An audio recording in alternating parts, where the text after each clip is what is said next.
एक रेखाखंड के दो बिंदु एक रेखाखंड के दो बिंदुओं के बीच की दूरी जानेंगे और एक त्रिभुज होगा जिसमें त्रिभुज के अगर तीनों भुजा का नियामक दिया रहेगा तो उसका क्षेत्रफल हम निकालेंगे जो कि एक बीजगणित है, निर्देशांक है, लेकिन ये हमारा त्रिभुज क्या है, ज्यामिति है। उसके बाद एक रेखाखंड होगा और उनके बीच के बिंदु जो होगा वो किस अनुपात में विभाजित कर रहा है इसको अंतः से भी जानेंगे और बाह्य से भी हम लोग इसमें जानेंगे। हेलो फ्रेंड्स, तो सबसे पहले हम इधर खड़ा हो जाते हैं बीच में। आप लोग बताइए क्या बीच में हम खड़े हैं, यहाँ पर या यहाँ पर? बड़ी दिक्कत होती है जब किसी चीज को देखने या ये बताने में कि वो चीज है कहाँ। अगर आपसे एक एग्जांपल के तौर पे छोटा सा ये मान के चलिए हमारा ट्रायंगल एक आयत है जिसमें इस बिंदु को अगर हमें बताना हो कि ये कहां पर है तो हम फंस जाएंगे, हम नहीं बता पाएंगे। तो इसी को बताने के लिए एक आता है हमारा निर्देशांक ज्यामिति, जो कि हमारे जीवन में काफी उपयोग है। काफी चीजों को देखते हैं, जैसे किसी चीज की डिलीवरी हो रही है, आप लोग आजकल बहुत सारे पार्सल मंगा रहे हैं ऑनलाइन, तो उसका जो सांकेतिक है यानी जो संकेत मिलता है वो इस निर्देशांक ज्यामिति के माध्यम से मिलता है। या बहुत सारे ऐसी चीजें हैं जो हम बताते हैं वो निर्देशांक ज्यामिति का ही उपयोग करते हैं। वो किस तरह से कि जैसे कोई चीज को हमें बताना हो, अगर इसी को हमें पॉइंट वाइज बताना है तो हम क्या करेंगे, इसको बताएंगे कि यहाँ ये मान चलिए रोड है, इस रोड से 4 मीटर आगे निकल चुका है, और बताएंगे क्या उसके दाएं या कोई दुकान है या जिस रोड पे है वहां एक मंदिर है तो उस मंदिर से इतना है, तो एग्जैक्ट क्या इसका लोकेशन हमें मिल जाएगा और हमें वहां पे पहुंचने में क्या हो जाएगी, आसानी हो जाएगी। तो इसी बात को सबसे पहले जो हमारा ये चैप्टर है निर्देशांक ज्यामिति, चलिए इसके बारे में थोड़ी सी इंफॉर्मेशन लेते हैं कि क्या है ये निर्देशांक ज्यामिति। निर्देशांक मतलब उसकी स्थिति को बतलाना, निर्देश देना, और भी अंकों के माध्यम से, यानी कि इतना मीटर इधर है, उतना मीटर आइड है, उतना मीटर साइड है, जो भी है वो सभी बातों को बताना क्लियरली ताकि वो जो व्यक्ति है वो वहां तक पहुंच सके। अगला है ज्यामिति, और ये ज्यामिति हमारा क्या है, ज्यामिति जैसे हम सुनते हैं तो हमें लगता है क्या त्रिभुज को बनाना है, रेखाखंड, रेखा, किरण, इसमें सभी शामिल होते हैं। काफी कुछ चीजों को जानना होता है, लेकिन यहाँ पे दोनों चीज क्या होगा, इंक्लूड हो गया, मिल चुका है, और ये कोऑर्डिनेट ज्योमेट्री बन गया है, कोऑर्डिनेट कर चुका है, निर्देशांक ज्यामिति हो गया है। इसको सबसे पहले 1637 ईस्वी में रेन दकाते, उनका नाम आप लोग सुने होंगे, नहीं सुने होंगे तो सुन लीजिए, रेन दकाते, जो कि उन्होंने सबसे पहले इनका क्या किया था, मिलन करवाया था। निर्देशांक को भी ज्यामिति को भी ये मिलाकर बताए थे सर्वप्रथम। चलिए इनके बारे में विस्तार से देखते हैं, थोड़ा सा जानकारी देखते हैं। इसका इंट्रोडक्शन में क्या हम कह सकते हैं कि ज्यामिति की शुरुआत बिंदु और सरल रेखा से होती है। बिंदु और सरल रेखा कहने का मतलब क्या होता है, जैसे ये बिंदु है और बिंदुओं से मिलके ही बहुत सारे अनेकों बिंदु से मिलकर इस सरल रेखा बनती है। जैसे अगर ये बिंदु मिल जाए तो ये हमारा क्या हो जाएगा, सरल रेखा की तरह काम करेगा। यानी कह सकते हैं कि सरल रेखा में अनेकों बिंदु है, अनंत बिंदुओं से मिलकर ये सरल रेखा बनी हुई है। बिंदु और सरल रेखा से होती है 1637 ईस्वी में, जो भी बताया हम 1637 ईस्वी में रेने दकार्ते ने सर्वप्रथम ज्यामिति और देखिए एक मिनट, हमने कहा निर्देशांक और ज्यामिति को मिलाकर इन्होंने जो बताया, इंक्लूड किया। निर्देशांक है जो माध्यम है अंकों द्वारा संकेत करने का, वो क्या है, एक बीजगणित।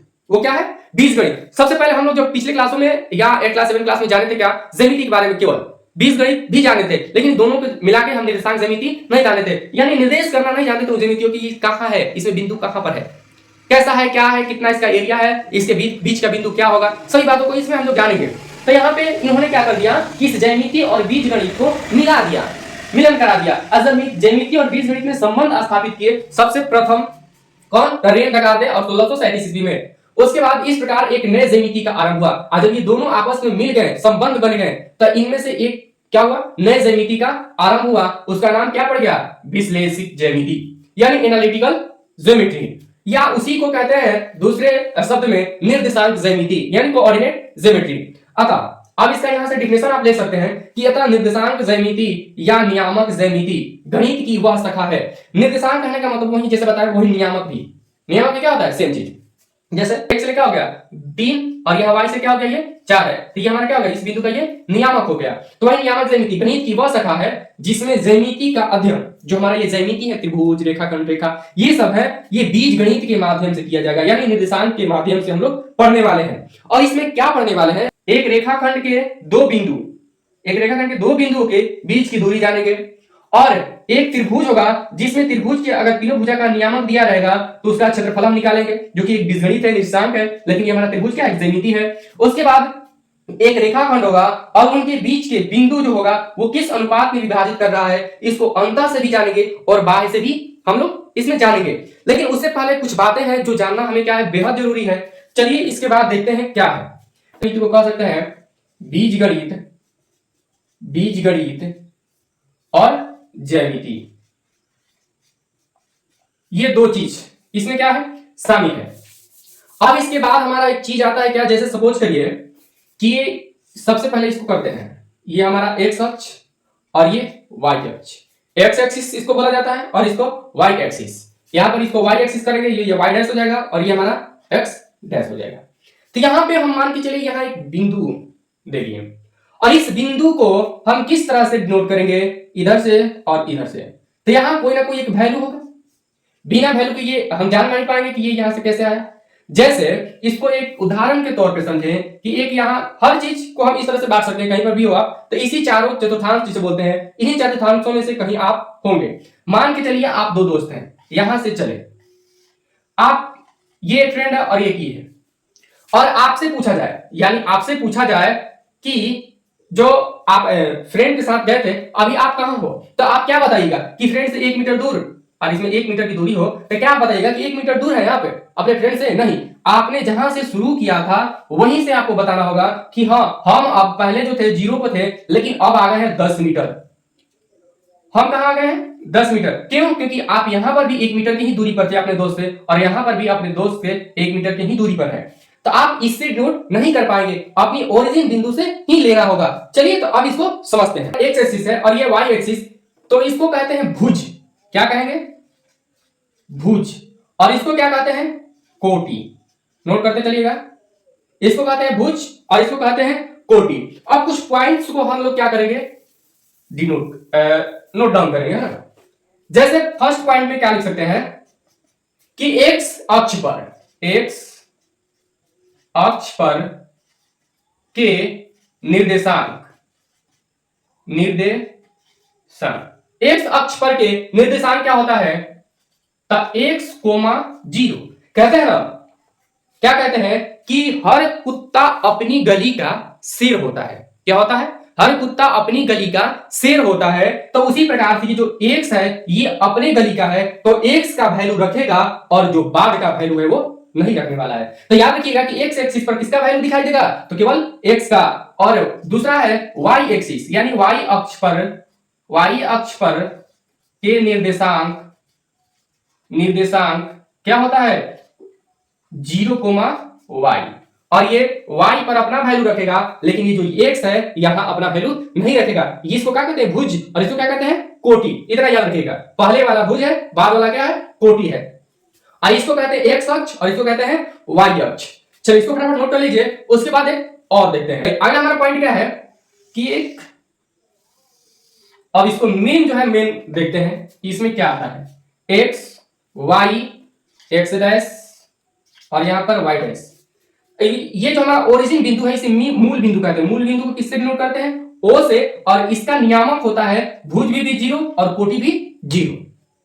और इसमें आप लोग देख रहे हैं 4 को खाना हम बना दिए, 4 खाना बना दिए जिसे क्या कहते हैं? चतुर्थांश, यानी कि फर्स्ट चतुर्थांश इसमें हो जाएगा, सेकेंड इसमें हो जाएगा, थर्ड और इसमें हो जाएगा फोर्थ चतुर्थांश। इसमें एक चीज आपको पता होगा कि हमने बचपन से एक सरल रेखा का प्रयोग करते आ रहे हैं कि इससे सरल रेखा पर दिखाइए, जिसे 1 यहां पर 0 हो जाता है और इधर का वैल्यू प्लस और इधर का वैल्यू किसमें? माइनस में। तो ये होता है हमारा प्लस में और ये होता है हमारा माइनस में। जस्ट इमेजिन, केवल इमेजिन के लिए ये यहां पर ना आपको दिखाना है ना ही यहां पर दिखाना है, बस इमेजिन करने के लिए यहां आपको हम दिखाए हैं। और ये देखिए, ये मान के चलिए आपका धरातल है, तो धरातल से जो नीचे का भाग होता है वो होता है माइनस में और धरातल के ऊपर जो भाग होता है वो होता है प्लस में। अब देखिए यहां जो फर्स्ट कोऑर्डिनेट है यानी कोऑर्डिनेट चतुर्थांश, तो यहां से जो पहला है ये प्लस और ये प्लस, दोनों का क्या आएगा? प्लस। क्या आएगा? प्लस। उसके बाद हम सेकंड में आते हैं, तो पहले तो आता है भुज की बारी, उसके बाद आता है कोटि। तो पहले चलेंगे भुज में, तो भुज हमारा क्या है? माइनस और उसके बाद कोटि प्लस। फर्स्ट का प्लस कोमा प्लस, सेकंड का माइनस कोमा प्लस। अब थर्ड में चलते हैं, तो थर्ड में चलेंगे तब भी हमारा ये पहले भुज ही आएगा, तो पहले भुज की बारी होती है तब जाके कोटि की, तो y। इसमें दोनों क्या गया? Minus minus. अब यहां पे चलेंगे फोर्थ में, तो पहले एक्स एक्सिस यानी कि पहले भुज तो प्लस कोमा फिर कोटि तो माइनस। अब इसमें जो माइनस प्लस है इसमें कहां हमें पता चलता है? जैसे क्वेश्चन आपसे पूछ दिया, क्वेश्चन को दिया इधर दिखाई दे रहा होगा, क्या क्वेश्चन कर दिया कि 4,5 ये जो है आपका किस चतुर्थांश में स्थित है, किस क्वाड्रेंट में स्थित है। तो आपको कैसे पता चलेगा? आप देखेंगे कि एक्स में क्या है? ये माइनस है और वाई में यानी कोटि में क्या है? प्लस में। तो कोटि में प्लस में ऊपर वाला प्लस है और ये क्या है माइनस में, तो इधर वाला माइनस में, यानी कि फर्स्ट वाला तो प्लस होता है, तो हम आ जाएंगे सेकंड, तो फटाफट बता देंगे किसमें किस कोऑर्डिनेट में है, तो सेकंड चतुर्थांश में है। अगर ये दोनों माइनस हो जाए तो दोनों माइनस में हम किस में जानते हैं, x वाला माइनस हो गया और y वाला माइनस, तो y वाला माइनस नीचे चला गया, तो जब माइनस हो गया तो ये तीसरा हो गया, तो हम फटाफट जान जाएंगे कि तीसरा चतुर्थांश में है। ये क्वेश्चन आपको सीधे सीधे पूछेगा। जब आप बड़े लेवल पे जाइएगा तो -5 -4 -3 तीन तीन को वैल्यू आपसे पूछेगा, और इसमें x y आपको दिखाई दे रहा है तो एक और बढ़ जाएगा z, बाकी निर्देशांक ज्यामिति सेम चीज पढ़ना है, बस एक चीज आपको वहां पे बढ़ जाएगा। लेकिन अभी चलिए इतना ही जानते हैं, तो इतना बात आपको पता हो गई कि ये हमारा क्या है, फर्स्ट में प्लस प्लस, सेकंड में माइनस प्लस, और थर्ड में माइनस कोमा माइनस, और फोर्थ में प्लस कोमा माइनस। अब एक पॉइंट दो पॉइंट क्या आता है कि सबसे पहला यहीं लिख देते हैं, यहां आपको फ्रेश दिखाई दे रहा होगा ना, कुछ फ्रेश दिखाई दे रहा होगा। चलिए पहला पॉइंट आता है कि एक्स अक्ष से दूरी, एक्स अक्ष से दूरी y निर्देशांक कहलाता है, y निर्देशांक कहलाता है। दूसरा पॉइंट y अक्ष से दूरी x निर्देशांक कहलाता है, x निर्देशांक कहलाता है। अब ये आप पूछ सकते हैं कि ये क्या माजरा है, x अक्ष से दूरी y निर्देशांक और y अक्ष से दूरी x निर्देशांक कहलाता है, क्या है ये? तो यहां पे आप गौर करेंगे कि x अक्ष से दूरी, जब दूर बढ़ेंगे तो आप कहां जाएंगे, y की तरफ, तो y निर्देशांक कहां चले गए, y की तरफ चले गए, तो निर्देशांक कौन हो जाएगा, y का हो जाएगा। मैक्सिमम वैल्यू किसका होगा, y का होगा, तो ये हमारा क्या हो जाएगा, y निर्देशांक। तो y अक्ष से x अक्ष से दूरी क्या हो गया, y निर्देशांक, और y अक्ष से दूरी क्या हो गया, x निर्देशांक। अगर x से दूर होइएगा तो y पे जस्ट चले जाइएगा, अगर y से दूर रहिएगा तो x की ओर चले आइएगा, x निर्देशांक। ठीक है, इतना बात क्लियर हो गया। तो यही तक हमें क्लियर करना था। हम लोग कल के क्वेश्चन में देखेंगे कि जैसा यहाँ पर बताए थे, क्या बताए थे कि जैसे -4 है, 5 है, किस चतुर्थांश में, ये ऐसा ही कुछ क्वेश्चन देखेंगे। उसके बाद जो बताए थे दूरी, दो बिंदुओं के बीच की दूरी को देखेंगे, फिर त्रिभुज के क्षेत्रफल को देखेंगे, और क्या देखेंगे, रेखाखंडों के बीच जो विभाजन होगा अंत और बाह्य विभाजन को भी देखेंगे किस तरह से होता है। और ये हमारा निर्देशांक ज्यामिति किसमें मिल गया, बीजगणित और ज्यामितीय में। तो चलिए जानकर आपको कैसा लगा, इस वीडियो को ज्यादा से ज्यादा शेयर करें और लाइक करें। और एक बात की, जो आप लोग को और कुछ एक्स्ट्रा जैसे मैथ के अलावे अगर साइंस हो, सोशल साइंस हो, हिंदी इंग्लिश मैथ जो भी है, आप कमेंट में बता सकते हैं कि इस चीज के बीच पे पढ़ाई होनी चाहिए। चलिए मिलते हैं नेक्स्ट क्लास में, तब तक के लिए जय हिंद।